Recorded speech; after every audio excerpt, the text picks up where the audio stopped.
Today's video is going to detail the assembly of the 2.75-inch Conflat Cross Fusor. Before we get too far into this, let's discuss the positives and negatives of the 2.75-inch Fusor.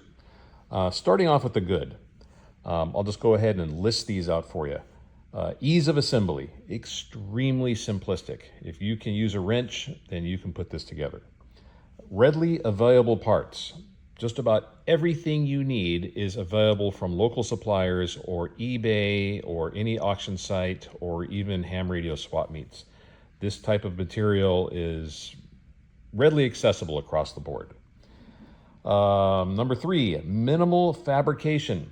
You will need absolutely no special tools in assembling this system. No need for lathes, milling machines.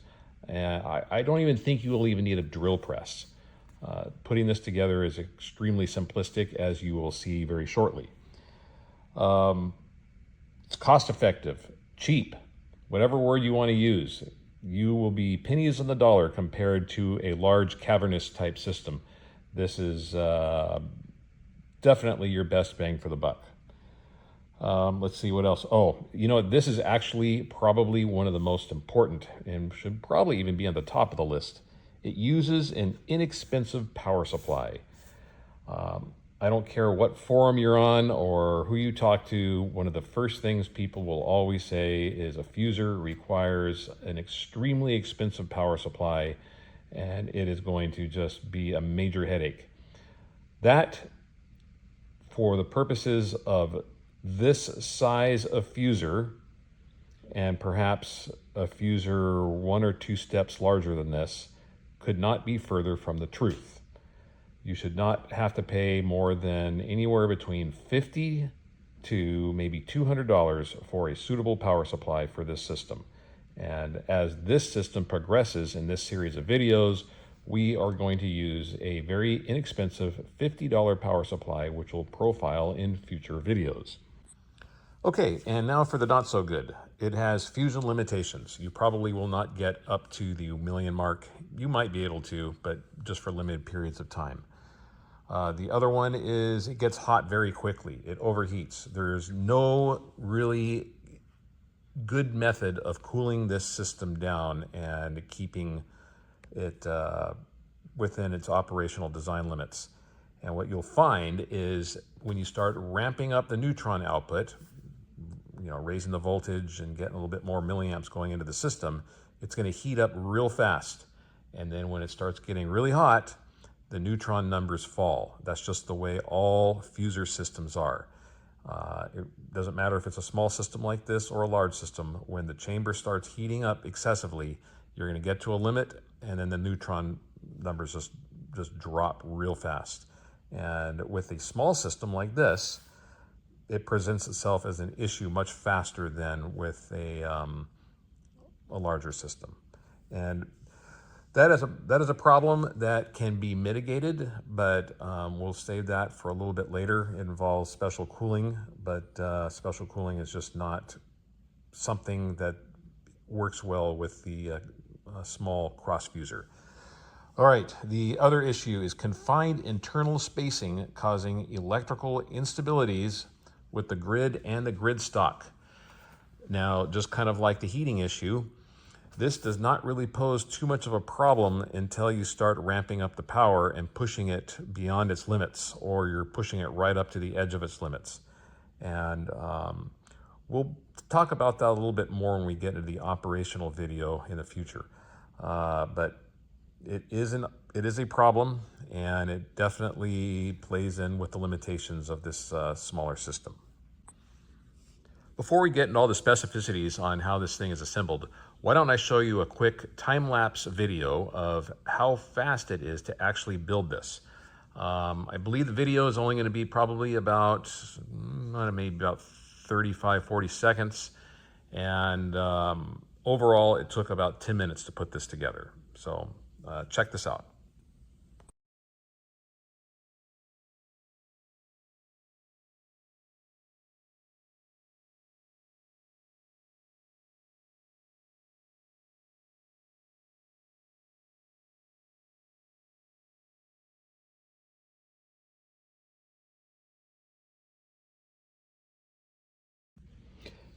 So as you can see, it's just a couple of 10mm wrenches is all that's necessary to get this put together. All right, so let's go ahead and move into the individual components, and we'll talk about each one of those. So let's go ahead and start with the most important part, the main chamber assembly. That is your Conflat T-fitting right here. And they are pretty simple, just a regular vacuum T. Now these things are typically not used as a chamber for anything like this at all. They're just normally a just a way to angle off different vacuum lines for larger projects. But this is being repurposed for a chamber. You can look inside here and you can see that there is enough space to go ahead and put a grid in there. Now I will say this for future reference, because we're going to get into another video where we're going to talk about the high voltage feed through and the grid and all that kind of thing. This type of system requires a smaller grid. You probably should not exceed 1/2 of an inch in grid diameter. In fact, you probably could even go a little bit smaller than 1/2 inch, because anything bigger, the spacing between the wall on the inside of this chamber and the grid is going to get too close, and those aforementioned plasma instabilities and all those other issues are going to start manifesting themselves earlier than they should. So you really want to have a small grid on these types of systems. Anyway, so I need to point out something important. So notice the diameter of the outer diameter of this. So it is roughly about 1.52 inches. Now that equates to an inner diameter of about 1.35 inches. You've got to be careful when you buy these things, because there is a smaller system that uses the 2.75 inch flanges, and that would be this.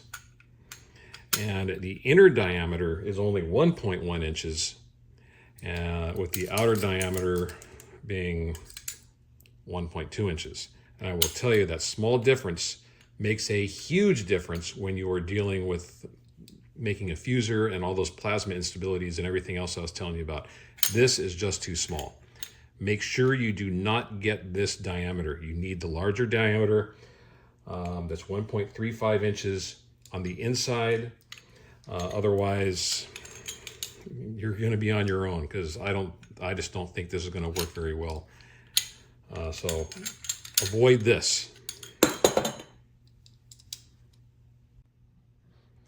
Now on this side of the chamber, you're going to have this flange assembly. Actually, not this flange assembly. You're going to want to have this flange assembly if you're going to use a secondary pump, like a diffusion pump. And it's got the quick connect fitting, and that is what you're going to need to run your line over to that pump, which I'll kind of get into here shortly. Now what I've got here for today's video, this is just a homemade flange with a barb fitting that I've used JB Weld to hold in place. And this actually does fine. I've used this thing for all sorts of different applications, and you can pull an extremely deep vacuum. Don't let anybody tell you JB Weld is not good for vacuum use. It is extremely good for amateur vacuum use, depending if you do not try to get into submicron levels or extremely deep vacuums. For fusor use, it's perfectly fine. Where it's not fine in fusor use is if you put these types of epoxies on the inside of the chamber, where they're going to get exposed to high heat or get touched by the plasma itself. That's when all sorts of bad things start happening. They carbonize, they just outgas, they foul all the possibilities of fusion. I mean, they will make the inside of your fusor like a chimney. It's just going to completely screw it up, and you're going to have to take it all apart and clean it. Which, by the way, with this type of system, let's just say something happened and you did have to get in here and clean it. It's extremely simple. just a few nuts and bolts. You pop this thing open, you can get in there, take it apart and clean it and put it back together real quick. But you don't want to do that. But it is one of the attributes of a system like that. So they're very forgiving when it comes to taking them apart and getting them cleaned up and putting them back in service. Anyway, don't use JB Weld or other epoxies on the inside of your fusor chamber. It's just asking for trouble. But for this application, and you will see later on in the video, it works quite well. All right, this is your typical window. This one's made by MDC. Again, like I told you earlier, these things are readily available. They're all over the place on eBay right now. And I've actually seen these things, as I told you before, at ham radio swap meets and ham fests. So they're easy to get. Just understand when you start looking for these things, you will end up paying probably around, I don't know, sometimes close to $100. Like I said, two of them are for sale right now for about 75 or 78 bucks a piece. They're easy to get. This is going to be a brief topic because the high voltage feed through has, there's so much to talk about with this. You can buy one. This is probably going to be one of your more pricey items, but they are out there. You can get them. You're probably going to be paying a few $100s for something like this, especially one that can interface directly with the 2.75-inch flange system. But you can also make these, and you can make them without special machine tools. And that's going to be the subject of a totally separate video because I could just talk about this one forever. And but anyway, for the purposes of this and how the assembly goes, this is what typically goes on this side of the chamber, with this one going here. All right, so moving on to the next part. This is your transition over to gas metering, where you're going to basically have your deuterium feed go in here, and you're also going to have your vacuum gauge connections on this side. The reason why you want your vacuum gauges removed or separated from the actual fusion chamber itself is these things put out ion beams and electron beams that are just extremely potent. And the last thing you want is to have an electron beam going directly into your thermocouple gauge. And that would take this out in a heartbeat. You don't need that. You want it over here on that side. Anyway, so you have a T-fitting for that purpose. And I typically put a quick connect fitting here. And I have my vacuum gauge, a DV6M, connected to your quick connect fitting that you can purchase also. These are very, very cheap. And then that just will connect right there like that.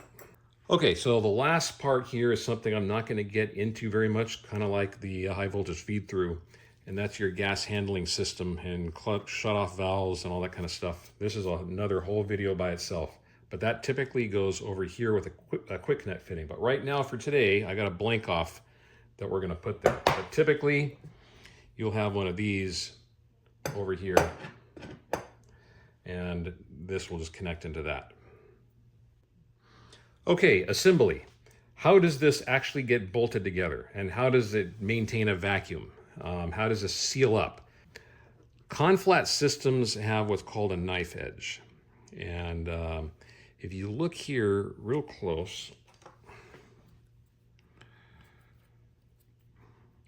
this little edge right here is what's called the knife edge. And that is specifically meant for digging into a copper gasket. And the copper gaskets are these. Now, if you notice on this copper gasket, now this one's used, and you can tell it's used because it's got this ring indented all the way around it, and that is from the knife edge. So you have a knife edge on the front, and you have a knife edge on the back. And so when the two flanges are bolted together with this in the middle, the knife edge is cut into this gasket, creating an extremely good seal. This is for obtaining extremely deep vacuum levels. Yes, you can use this for the Fusor if you wanted to. Copper gaskets are expensive. You might be able to get away with reusing these things once or twice. If you have to open up your Fusor, it's not uncommon for these gaskets to be a one-time use only. Sometimes they work a second time. You do have to kind of crank down on the bolts a little bit more each time you reuse one of these things to cut deeper into the gasket material. But it's only going to go so far, and then it just basically becomes useless. But again, these are expensive, and unless you can find a free source of these things where people are just going to give them to you, I would avoid using these. All right, moving on to what you can use instead of that. And that is this right here. These are Viton gaskets, which are specifically made for this type of conflat system. There's the part number. Was it VG-0275-5? And it comes in a pack of 5. And you probably don't need much more than that. I think, I can't even speculate at the cost, but I think a pack of 5 was around 20 bucks last I checked. It could be more since it's been a few years, but what's great about these is you can reuse them. As long as you don't pinch the gasket and you don't crank down on the bolts too far, you can reuse these gaskets many times, and it'll just keep plugging away with your system, and you'll be able to maintain deep enough vacuums for doing regular fusion work. And what they look like is this, okay? So it's not your typical gasket that's round. These are squared off with right angles. And what they do is they fit into, let me get a better one here. We'll use this. They fit into the flange exactly like that. And then your other flange, we'll use this window, we'll go right on top of it. And it literally, did you hear that? It just snaps right into place. It makes for a really nice seal. And then when you clamp down on this with the bolts, it compresses everything and makes a really nice airtight seal. There should be no issues with these. I've never had any problem with these Viton gaskets. Now, I'm going to tell you something that'll be a little surprising. These are nice, and they are absolutely worth it in my opinion, and your entire system should use these. However, if you wanted to really cheap out, you can go to the hardware store and you can get yourself a regular round gasket, rubber gasket, that has similar dimensions as this, and use it, and it will still work just as effectively. I've tried it multiple times and there's no issue. The only thing that you would want to make sure of if you were to go that route, you do not want to put these gaskets, or I should say, actually, it even kind of goes somewhat true with these things, but especially with the hardware store gaskets, you do not want to put them anywhere where you're going to have extreme heat, okay? If you ran this full tilt, trying to squeeze out every possible neutron you can, where it really gets hot, these Dunaway stockroom high quality Viton gaskets can actually start to degrade a little bit. The hardware store variety, the round ones that I'm talking about, they're just going to melt and cause all sorts of problems, and you're probably just going to end up losing your vacuum, and your fusion run's going to just stop anyway. But they're good for short runs, and I've done it many times and there was no issues. So if you're to use the round ones, I would definitely put them somewhere like over here or somewhere down line where it's not going to get a whole bunch of heat, away from, your main central chamber area. But as far as putting the whole thing together, these Dunaway stockroom units, gaskets are all you need. Just don't waste your money with the copper ones. That's my opinion, and it's never caused me issue to use these things. So let's go back to where we left off after the time-lapse video was concluded. You probably noticed, except for this one, because that was pre-existing, but all these flanges, I use only 3 bolts. And for these type of flanges, specifically when you're using, you know, the Viton gaskets, you don't need more than 3. Honestly, if you're doing this type of a system and you want to put all the bolts in, it's going to really be more for aesthetics, which is perfectly fine. But you're going to get even pressure no matter what, even if you use 3. You just got to, just like anything, when you're doing a bolt pattern though, you don't want to cinch one down completely tight all at once.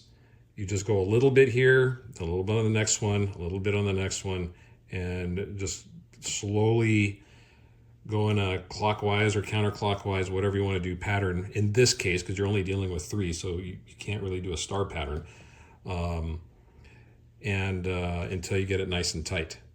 But yeah, unless you want to do and put all 6 on there on each flange, you can. But I would recommend doing all 6 if you're going to use the copper gaskets. Although I've seen some people, even in some pretty respectable institutions, use only 3 when using copper gaskets. But I would still put all of them if you're going to use a copper gasket.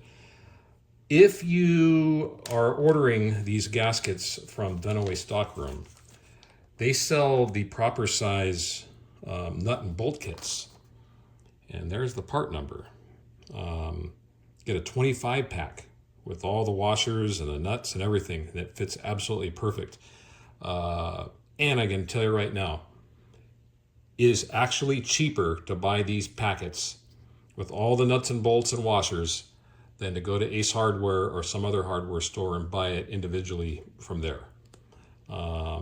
So at least in this case, again, 3-4 years ago when I bought these things, it was cheaper than going to Ace Hardware. So there's the part number, and I'll go ahead and put the part numbers and the links and stuff down in the comments section for this and the gaskets.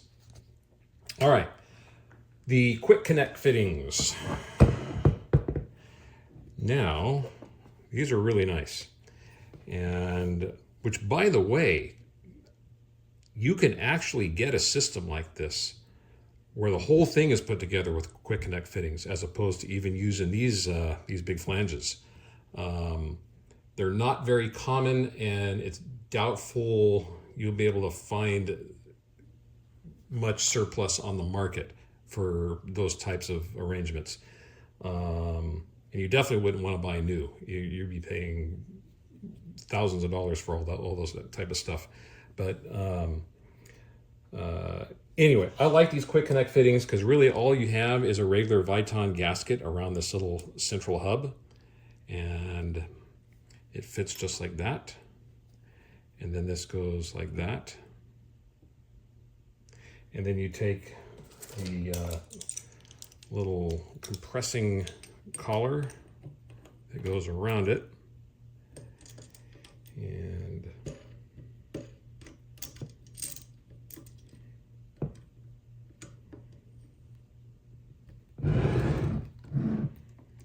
slide it over and tighten it up. Now, when you tighten these wing nuts up, you do not need to put a wrench on this thing. Just tighten it up as hard as your hand can get it. I have never seen anybody have a vacuum integrity issue by just tightening these things up really nice and tight with your hand. Please avoid using a wrench to tighten this. I mean, if you have to, you have to. If you got arthritis and you can't really do it, but you just don't need to cinch this stuff down. These compress real nice, and they make a very nice seal.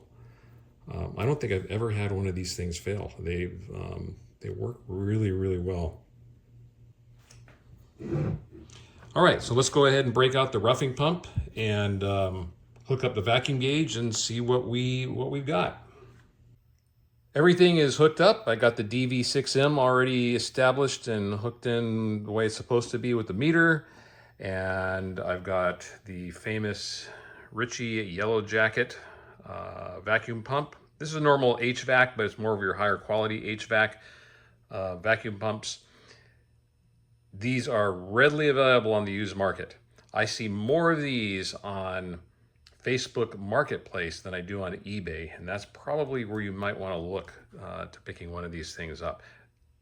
A topic for another video. I will definitely be getting into this. So these things are loud.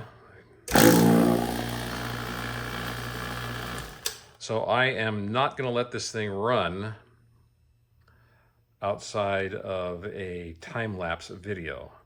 So let's go ahead and do a time-lapse video of this thing doing its first initial pump down and see where it goes.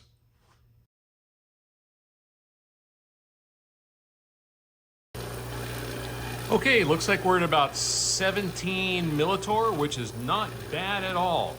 Let me go ahead and shut down this vacuum pump and let's go ahead and talk about what we've got. So 17 millitorr is nothing to complain about. That's exceedingly good. It's more than enough roughing activity for a diffusion pump. And I will tell you right now, if the diffusion pump was hooked up and we turned it on, that 17 would drop down to rock bottom 0. In fact, it would probably go below 0 if I had a meter to go below 0. But the DV-6 sim system only goes down to 0. Doesn't matter, because for this type of system, you don't need to get down to 0. In fact, once you introduce your gas, you're going to be operating, like I said, around 10 millitorr, maybe even up to 15 or 17 millitorr.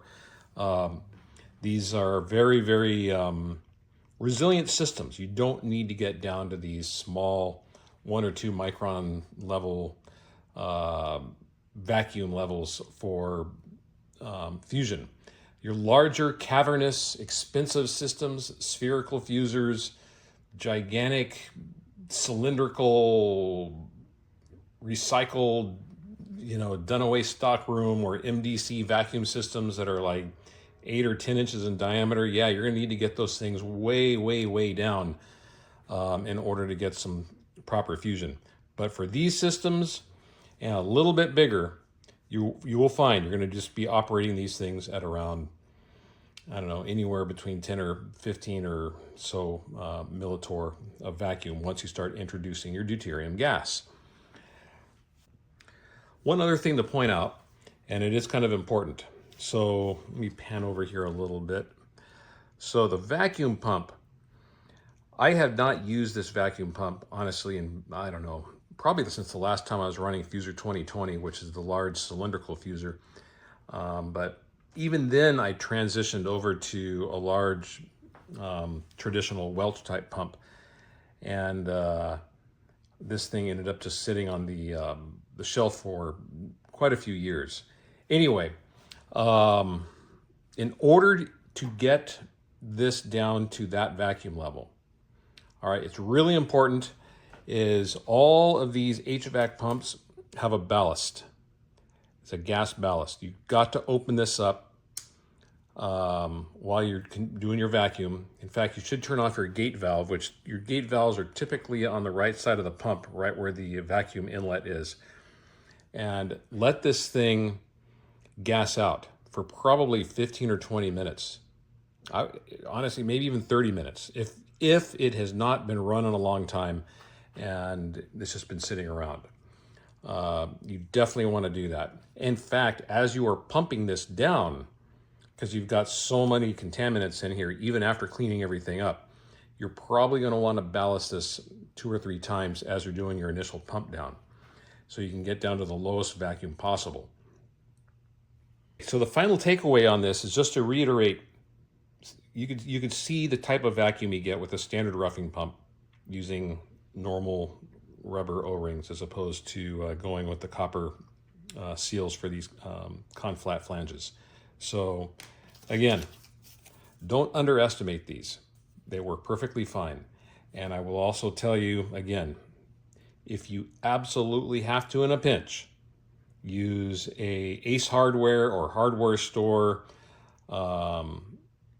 O-ring of the same diameter that's round and not squared off like this. It will also work perfectly fine.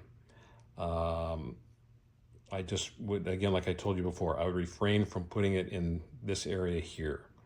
Over here and here is perfectly fine, but where it's going to get hot, especially near the feed through, I would do your best to try to get these special Viton O-rings.